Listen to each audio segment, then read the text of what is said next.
Hello नमस्कार दोस्तों। इस वीडियो में हम बताएंगे कि आप बिहार आईटीआई 2026 का फॉर्म कैसे भर पाएंगे।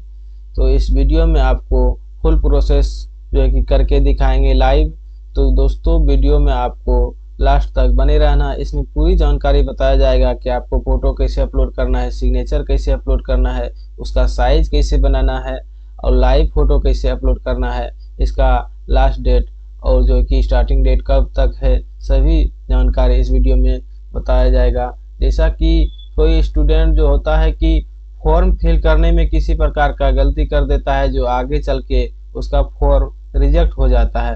तो दोस्तों एक से छोटी सी आपसे रिक्वेस्ट है कि आप ध्यान पूर्वक वीडियो को लास्ट तक देखें और अच्छे से वीडियो को पूरा देखें, उसके बाद आप फॉर्म को फिल करें तो आपको किसी भी प्रकार का परेशानी नहीं झेलना पड़ेगा। तो दोस्तों आपसे एक छोटी सी रिक्वेस्ट, आप मेरे चैनल पे पहली बार आए हैं तो मेरे चैनल को सब्सक्राइब कर ले और बेल आइकन को ऑन कर ले, जिससे कि इससे रिलेटेड वीडियो आप तक सबसे पहले पहुंच सके।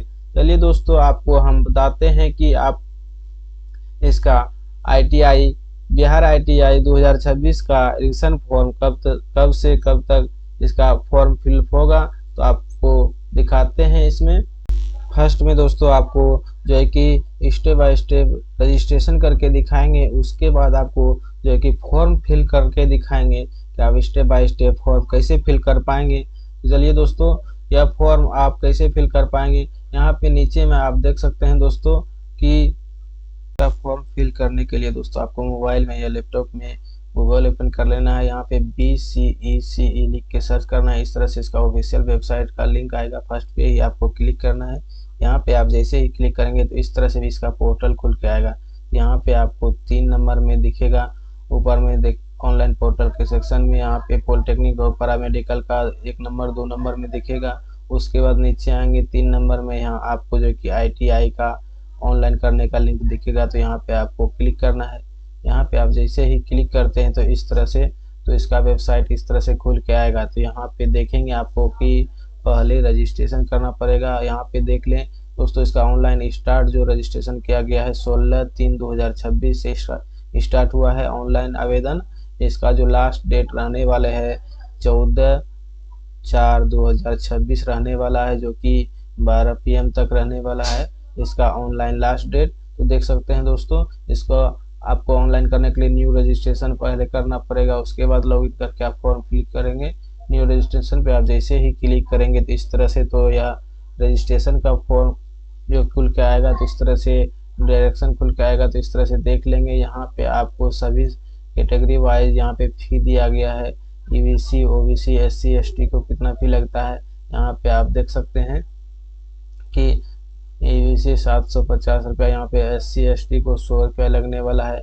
EBC या BC को यहाँ पे देख सकते हैं जो कि 430 रुपया यहाँ पे लगने वाला है। तो इस तरह से आप फी भी देख सकते हैं। उसके बाद इस तरह से नीचे आएंगे, डायरेक्शन अच्छे से रीड कर लेंगे। उसके बाद आई एग्री पे क्लिक करके प्रोसीड टू एप्लीकेशन पे आपको क्लिक करना है। जैसे ही आप आई एग्री पे क्लिक करके प्रोसीड टू एप्लीकेशन पे क्लिक करते हैं, इस तरह से जो कि रजिस्ट्रेशन फॉर्म आपका खुल के आ जाता है। आपको यहाँ पे सभी जानकारी यहाँ पे पढ़ सकते हैं। उसके बाद यहाँ पे चेक ऑल पे क्लिक करेंगे, सभी चेक हो जाएगा। उसके बाद आपको जो है कि एग्री पे क्लिक करना है। एग्री पे आप क्लिक जैसे ही करेंगे यस पे क्लिक करेंगे। यस पे क्लिक करेंगे तो इस तरह से फॉर्म जो है कि इस तरह से खुल के आएगा रजिस्ट्रेशन फॉर्म। तो यहाँ पे आपको फर्स्ट में जो है कि अपना नाम लिखना है, स्टूडेंट का फर्स्ट नाम लिखना है। उसके बाद यहाँ पे फिर से एक बार स्टूडेंट का नाम लिखना है, कन्फर्म नाम। उसके नीचे यहाँ पे फादर्स नेम लिखेंगे।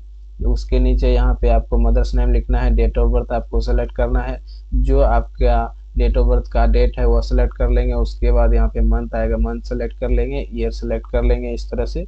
उसके बाद आप यहाँ पे फिर से आपको डेट ऑफ बर्थ सेलेक्ट करने का ऑप्शन है, फिर से डेट ऑफ बर्थ सेलेक्ट करेंगे। उसके बाद जेंडर सेलेक्ट करेंगे। उसके बाद यहाँ पे फिर से जेंडर सेलेक्ट करेंगे। जेंडर सेलेक्ट करने के बाद आइडेंटिटी टाइप में यहाँ पे क्लास 10th का रोल नंबर सेलेक्ट करेंगे। उसके बाद इधर आपका जो इस तरह से रिलोड होगा, यहाँ पे आपको जो कि क्लास 10th का रोल नंबर लिखना है, इसमें जो कि एडमिट कार्ड में भी रहता है लिख लेंगे। उसके बाद यहाँ पे आपको एक मोबाइल नंबर लिखना है, एक वैलिड मोबाइल नंबर और एक ईमेल आईडी वैलिड लिखना है। नीचे में यहाँ पे पासपोर्ट आपको एक बनाना है। जो है कि आपके नाम का जो कि कोई अक्षर, बड़ा अक्षर, कोई छोटा अक्षर, कोई अदर करेक्टर डालेंगे उसमें, स्टार हैशटैग, या उसके बाद अंक डालेंगे तो स्ट्रॉन्ग पासवर्ड बनेगा। उसके बाद वही पासवर्ड हम सेम टू सेम लिखना है या कैप्चा इसमें लिख के सबमिट पे आपको क्लिक करना है। जैसे ही आप सबमिट पे क्लिक करेंगे तो आपको यस करने का ऑप्शन आएगा, तो आप यस पे क्लिक करेंगे। यस पे जैसे ही क्लिक करेंगे तो आपके मोबाइल पे जो है कि इस तरह से आपका प्रीव्यू खुल के आएगा। तो ये प्रीव्यू आप अच्छे से मिला लेंगे, सभी जानकारी आपका सही है तो देख लेंगे, अच्छे से बारीकी से मिला लेंगे सभी ईमेल आईडी, मोबाइल नंबर। उसके बाद save and next, submit and next पे आपको क्लिक करना है। जैसे ही सबमिट एंड नेक्स्ट पे क्लिक करेंगे तो आपके मोबाइल पे और ईमेल पे एक ओटीपी आया होगा, तो हम मोबाइल का ओटीपी ऊपर में डाल लेंगे। उसके बाद नीचे में यहाँ पे आपको जो एक ईमेल का ओटीपी डालना है या सिक्योरिटी कोड यहाँ पे डालना है। उसके बाद वेरीफाई एंड सबमिट पे आपको क्लिक करना है। जैसे ही वेरीफाई एंड सबमिट पे क्लिक करते हैं इस तरह से रजिस्ट्रेशन आपका सक्सेसफुल हो जाता है। यहाँ पे आपको रजिस्ट्रेशन नंबर मिल जाता है, आप रजिस्ट्रेशन नंबर नोट डाउन करके रख सकते हैं, इसे आपका ईमेल पे भेज दिया जाता है रजिस्ट्रेशन नंबर। उसके बाद लॉगिन करने के लिए क्लिक हेयर टू लॉगिन पे आपको क्लिक करना है। जैसे ही यहाँ पे क्लिक करेंगे तो इस तरह से लॉगिन पेज पे आप आ जाएंगे। यहाँ पे आपको जो रजिस्ट्रेशन नंबर मिला है यहाँ पे रजिस्ट्रेशन नंबर आप डाल लेंगे। रजिस्ट्रेशन नंबर डाल के उसके बाद आप जो पासवर्ड सेट किए थे वह पासवर्ड यहाँ पे डालेंगे, या कैप्चा जो दिख रहा है कैप्चा यहाँ पे लिखेंगे। उसके बाद साइनिंग पे क्लिक करेंगे इस तरह से। तो आपको एक ओटीपी ऑथेंटिकेशन रिक्वायर्ड करता है, तो यहाँ पे आप सेलेक्ट कर लेंगे किस पे आप ओटीपी मंगाना चाहते हैं, ईमेल पे या मोबाइल पे, तो यहाँ पे सेलेक्ट कर लेंगे इस तरह से। उसके बाद सेंड ओटीपी पे आप जैसे ही क्लिक करेंगे तो इस तरह से आपके मोबाइल पे ओटीपी जाएगा, तो आप ओटीपी यहाँ पे फिलअप कर लेंगे। तो उसके बाद लॉगिन पे आपको क्लिक करना है। जैसे ही ओटीपी फिल करके इस तरह से यहाँ पे आप लॉगिन पे क्लिक करते हैं तो इस तरह से आपका पेज लॉगिन होके आ जाता है। तो यहाँ पे आप देखते हैं कि आपका जो यह दो प्रक्रिया है यहाँ पे कंप्लीट हो जाता है। उसके बाद यहाँ पे नीचे आएंगे, फिर से आपको चेक ऑल पे क्लिक करना है। चेक ऑल करेंगे तो नीचे में सभी बॉक्स जो है कि चेक हो जाएगा, आप इसको बारीकी से पढ़ भी सकते हैं। उसके बाद आई एग्री पे आपको क्लिक करना है। आई एग्री पे जैसे क्लिक करेंगे यस करने का ऑप्शन आएगा, यस पे क्लिक करेंगे। यस पे क्लिक करने के बाद इस तरह से ऑप्शन खुल के आएगा। यहाँ पे देख सकते हैं कि क्रिएट कंसल्टेंट सबमिट सक्सेसफुल, तो इस तरह से आपका जो है कि ओके करने का ऑप्शन आएगा। यहाँ पे देख सकते हैं आपका रजिस्ट्रेशन और व्यू कंसल्टेंट डिटेल जो है कि आपका कंप्लीट हो जाता है। यहाँ पे आपको पर्सनल इंफॉर्मेशन और कॉन्टैक्ट डिटेल, एजुकेशन और photo upload, signature, final, submit, payment जो है कि अभी 5 स्टेप आपका इनकम्प्लीट है, इसको आपको कंप्लीट करना पड़ेगा तभी आपका फॉर्म फिलअप होगा। तो नीचे आएंगे यहाँ पे पर्सनल इंफॉर्मेशन का ऑप्शन है, यहाँ पे आपको क्लिक करना है। जैसे ही यहाँ पे क्लिक करेंगे तो पर्सनल इंफॉर्मेशन इस तरह से खुल के आएगा। यहाँ पे आपका फॉर्म जो भरे थे रजिस्ट्रेशन में कुछ जो है कि भरा हुआ दिखेगा। उसके बाद नीचे में जो आपका नहीं भरा हुआ है वह यहाँ पे भरेंगे। पूछा जा रहा है क्या आप बिहार के अस्थायी निवासी हैं, तो यस पे क्लिक करेंगे, नहीं है तो आप नो पे क्लिक करेंगे। उसके बाद यहाँ पे आपको कैटेगरी पूछा जा रहा है, आप किस कैटेगरी से आते हैं, वह कैटेगरी यहाँ पे आप सेलेक्ट करेंगे। इस तरह से सभी कैटेगरी यहाँ पे आ जाता है, UR SC ST, तो यहाँ पे सेलेक्ट कर लेंगे। उसके बाद यहाँ पे अपनी आवासीय योग्यता का चयन करें, यहाँ पे आएगा माता पिता का अस्थायी, बिहार का अस्थायी निवासी, तो इसको आपको सेलेक्ट कर लेना है। इस तरह से आप सेलेक्ट कर लेंगे। उसके बाद फिर से आपको जो है कि कैटेगरी यहाँ पे सेलेक्ट करना पड़ेगा, कंफर्म कैटेगरी करना पड़ेगा कि आप कौन से कैटेगरी से आते हैं। यहाँ पे कैटेगरी आप फिर से इस तरह से रिलोड हो है तो कैटेगरी यहाँ पे सेलेक्ट कर लेंगे। नीचे आएंगे, यहाँ पे पूछा जा रहा है कि यदि आप एक DQ विद्यार्थी हैं, तो यदि विकलांग सीट से कोटा को दावा करना चाहते हैं तो आप यस पे क्लिक करेंगे, यदि आप विकलांग है, यदि नहीं है तो आप नो पे क्लिक करेंगे। क्लिक करके उसके बाद नीचे आएंगे तो यहाँ पे आपसे पूछा रहा है क्या आप सर्विस मैन कोटा से दावा करना चाहते हैं, यदि आपका कहीं जॉब है तो आप यस पे क्लिक करके उसका डिटेल देंगे, नहीं है तो आप नो पे क्लिक करेंगे। उसके बाद नीचे आएंगे, यहाँ पे पूछा जा रहा है उस जिले का चयन करें जिस जिले के लिए आवासीय प्रमाण पत्र प्राप्त किया गया है। जहाँ से आप आवासीय प्रमाण पत्र बनाए हैं उस जिले का यहाँ पे सिलेक्शन करेंगे, आप जिस जिले से आपका निवास बना हुआ है। उसके बाद नीचे आएंगे, यहाँ पे मैट्रिक समकक्ष परीक्षा उत्तीर्ण उपस्थित होने वाले संस्थान जिले का चयन करें। जिस जिले से आप मैट्रिक पास किए हैं दोस्तों उसी जिले का चयन करेंगे। जैसे कि यहाँ पे आपका जो कि घर है किसी और जिले में और रहते हैं आप किसी और जिले में, वहाँ से आप मैट्रिक पास किए हैं तो वहीं का जो है कि आप सेलेक्ट करेंगे जिला जहाँ से आप मैट्रिक उत्तीर्ण किए हैं, यहाँ पे वही पूछा जा रहा है, यहाँ पे थोड़ा सा ध्यान देंगे। यहाँ पे आप अपना जिला सेलेक्ट कर लेंगे जहाँ से आप जो कि मैट्रिक पास किए हैं।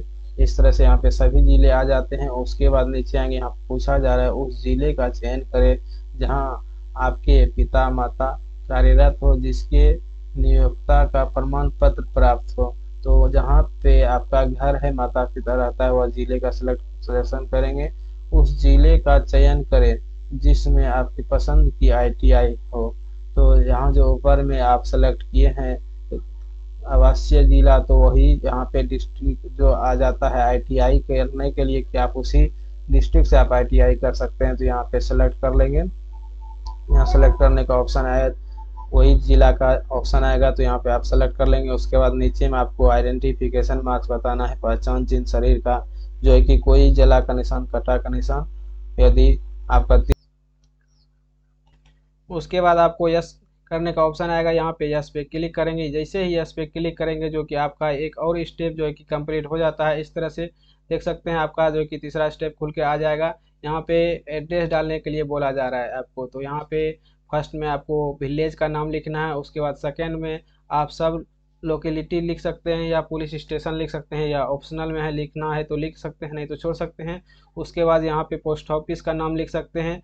यहाँ पे आपको कंट्री सेलेक्ट करना पड़ेगा, यहाँ पे जिस कंट्री से आप आते हैं वह आ जाएगा। उसके बाद यहाँ पे आप राज्य सेलेक्ट करेंगे, स्टेट कौन से स्टेट से आते हैं। उसके बाद यहाँ पे आपको डिस्ट्रिक्ट सेलेक्ट करना पड़ेगा, किस डिस्ट्रिक्ट से आप आते हैं। यहाँ पे आप पिन कोड लिखेंगे। उसके बाद अल्टरनेटिव मोबाइल नंबर देना चाहते हैं तो दे सकते हैं, अल्टरनेट मोबाइल ईमेल आईडी देना चाहते हैं तो दे सकते हैं। दोस्तों यहाँ पे देख सकते हैं कि क्रॉसपॉन्डेंस एड्रेस और जो है कि परमानेंट एड्रेस, यदि दोनों आपका सेम टू सेम है तो इस चेक बॉक्स पे आपको क्लिक करेंगे, सेम टू सेम कॉपी हो जाएगा। यदि दोनों अलग अलग है आपका तो दोनों अलग अलग फिल कर लेंगे।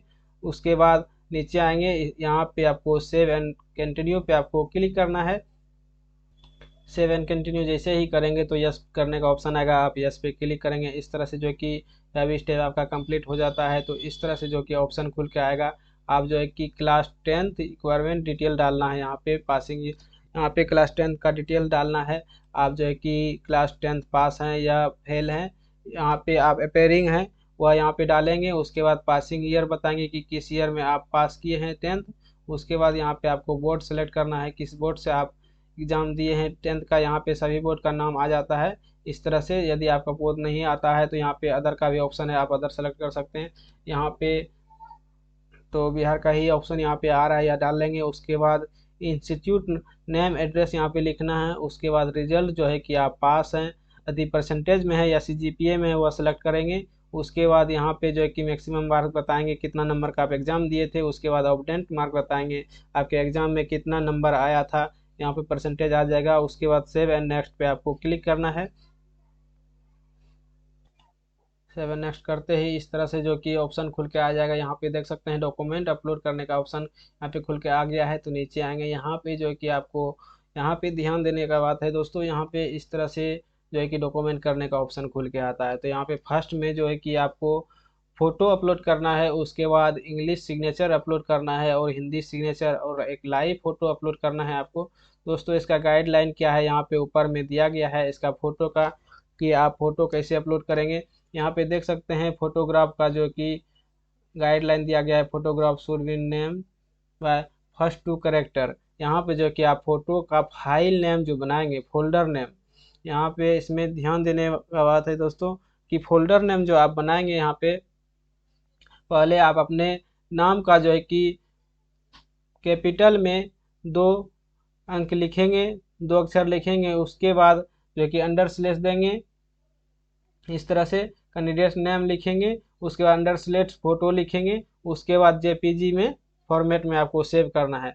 उसी प्रकार यहाँ पे जो है कि सिग्नेचर का भी गाइडलाइन दिया गया है। सिग्नेचर जो लिखेंगे, सिग्नेचर का फाइल जो बनाएंगे, जैसे कि आपको इंग्लिश सिग्नेचर का आपको फाइल बनाना है। यहाँ पे देख सकते हैं कि कैंडिडेट्स का नाम जो लिखेंगे, 2 वर्ड लिखेंगे। उसके बाद अंडर स्लेश ENG लिख के सिग्नेचर लिखेंगे। उसके बाद आपको जो कि JPG फॉर्मेट में आपको सेव करके रख लेना है।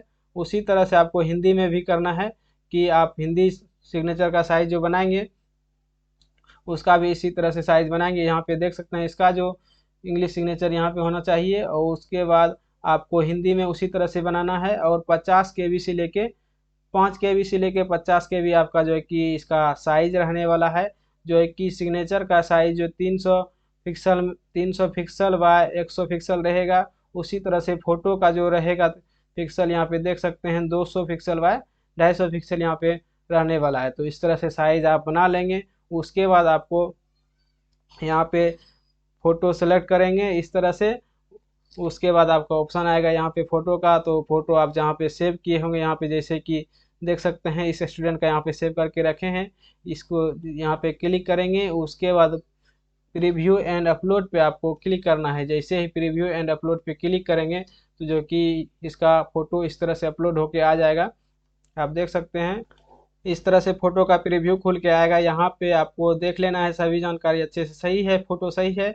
उसके बाद आपको सेव पे क्लिक करना है। जैसे ही आप सेव पे क्लिक करेंगे तो यह फोटो इस तरह से जो कि सेव हो जाएगा। उसी प्रकार जो है कि इस तरह से देख सकते हैं, यहाँ पे रिमूव भी कर सकते हैं, रीअपलोड फिर से भी अपलोड कर सकते हैं।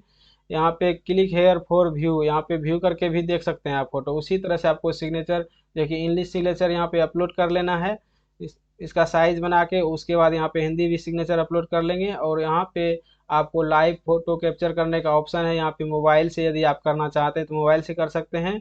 यदि आपके लैपटॉप में या सिस्टम में कैमरा लगा हुआ है, वेबकैम लगा हुआ है, तो यहाँ पे डायरेक्ट भी आप लाइव फोटो कैप्चर कर सकते हैं। उस दोस्तों लाइव फोटो कैप्चर करके उसके बाद सेव एंड कंटिन्यू पे आप क्लिक करेंगे। इस तरह से आपका दोस्तों सिग्नेचर का यदि अपलोड नहीं हो रहा है तो इसका रिसाइज आप कैसे करेंगे। सिग्नेचर को जो दोस्तों आपको अपने लैपटॉप में पेंट में ओपन कर लेना है। पेंट में जैसे ही ओपन करेंगे यहाँ पे रिसाइज का ऑप्शन मिलेगा। रिसाइज पे आप क्लिक करेंगे। उसके बाद परसेंटेज से आपको पिक्सल पे क्लिक कर लेना है। इसे अनटिक करके यहाँ पे आपको सिग्नेचर का साइज जो है कि 300 पिक्सल रखना है। उसके बाद यहाँ पे वर्टिकल में आपको जो है कि इसका शो रखना है। इस तरह से ओके कर देंगे। उसके बाद यहाँ पे आपको फाइल में आना है। यहाँ पे सेव एज पे आपको क्लिक करना है और जेपीजी सेलेक्ट करना है इस तरह से। उसके बाद आपको जो कि फाइल नाम यहाँ पे सेलेक्ट करना है। यहाँ पे आप अपना नाम का जो है कि 2 अक्षर जो कैपिटल में लिखेंगे, अंडर/, उसके बाद ENG इंग्लिश सिग्नेचर है, और सिग्नेचर लिखेंगे। यदि हिंदी है तो यहाँ पे हिंदी सिग्नेचर लिखेंगे इसी तरह से। उसके बाद आपको सेव कर देना है, सेव कर देंगे इस तरह से। उसके बाद आपका जो है कि आसानी से अपलोड हो जाएगा। इसी तरह से आप जो है कि दोनों सिग्नेचर का साइज जो है कि बना सकते हैं। आई होप कि यह वीडियो इस तरह से सिग्नेचर का जो है कि प्रीव्यू खुल के आएगा। यहाँ पे आपको सेव पे क्लिक करना है। इसी तरह से दोस्तों जो कि आपका सभी डॉक्यूमेंट अपलोड हो जाएगा। आपको लाइव फोटो कैप्चर करने के लिए यहाँ पे आप यदि मोबाइल से कैप्चर करना चाहते हैं, आपके वेबकैम नहीं है लैपटॉप में, तो इस तरह से इसको स्कैन करेंगे। उसके बाद आपको लाइव फोटो अपलोड कर लेना है। इस तरह से आपका डॉक्यूमेंट अपलोड हो जाता है कंप्लीट। तो आपको जो है कि फाइनल सबमिट करना है। तो यहाँ फाइनल सबमिट करने के लिए प्रीव्यू एंड फाइनल सबमिट पे आपको क्लिक करना है। इस तरह से देखेंगे आपका जो कि सभी जानकारी खुल के आएगा। यहाँ पे आपका नाम दिखेगा, फोटो दिखेगा, यहाँ पिताजी का नाम दिखेगा, यहाँ पे माताजी का नाम दिखेगा। सभी जानकारी अच्छे से मिला लेंगे, आपका सही है। डेट ऑफ बर्थ यहाँ पे देख लेंगे। उसके बाद इस तरह से मिलाते हुए नीचे आएंगे, नीचे की तरफ इस तरह से आपका फोटो, लाइव फोटो और सिग्नेचर, हिंदी सिग्नेचर दिखेगा। उसके बाद सभी जानकारी आपका सही है। उसके बाद इस चेक बॉक्स पे आपको क्लिक करना है और final submit and proceed to payment पे आपको क्लिक करना है। यहाँ पे आप जैसे ही क्लिक करेंगे यस करने का ऑप्शन आएगा, तो यस पे क्लिक करेंगे इस तरह से। तो पेमेंट करने का ऑप्शन आपका जो है कि इस तरह से खुल के आता है। तो आप देख सकते हैं इस तरह से फाइनल सबमिट आपका हो जाता है। पेमेंट एंड एग्जामिनेशन काउंसलिंग फी के लिए इस तरह से आपको क्लिक करना है। जैसे ही क्लिक करेंगे तो इस तरह से ऑप्शन आपका खुल के आएगा। आप देख सकते हैं इस तरह से पेमेंट करने का ऑप्शन आ जाता है। तो इस तरह से आप जिस भी माध्यम से आप पेमेंट करना चाहते हैं वह माध्यम से पेमेंट करेंगे। यहाँ ऑनलाइन पेमेंट पे क्लिक करेंगे। उसके बाद आपको जो कि पे फी पे आपको क्लिक करना है। यहाँ पे इस तरह से जैसे आप क्लिक करते हैं तो इस तरह से पेमेंट करने का आपका ऑप्शन खुल के आएगा। यहाँ पे आप देख सकते हैं, यहाँ पे बिल डेस्क पेमेंट गेटवे पे आपको क्लिक करके पेमेंट फॉर पेमेंट पे क्लिक करना है। उसके बाद इस तरह से जो है कि कई सारे ऑप्शन खुल के आता है पेमेंट करने का। तो आप जिस भी माध्यम से पेमेंट करना चाहते हैं वह पेमेंट सेलेक्ट करेंगे। उसके बाद यहाँ पे शो क्यूआर कोड करके उसके बाद स्कैन करेंगे, आपका जो है कि पेमेंट कंप्लीट हो जाता है। उसके बाद आपका जो है कि फॉर्म पूरा सबमिट हो जाता है। आई होप कि यह वीडियो आपको बहुत ही पसंद आया। तो दोस्तों आप वीडियो को लाइक करें और चैनल को सब्सक्राइब कर ले, बेल आइकन को ऑन कर दें, जिससे कि आपको सबसे पहले नोटिफिकेशन मिल सके। दोस्तों आपको यदि वीडियो बहुत ही पसंद आया तो दोस्तों के पास शेयर जरूर करें। Thanks for watching.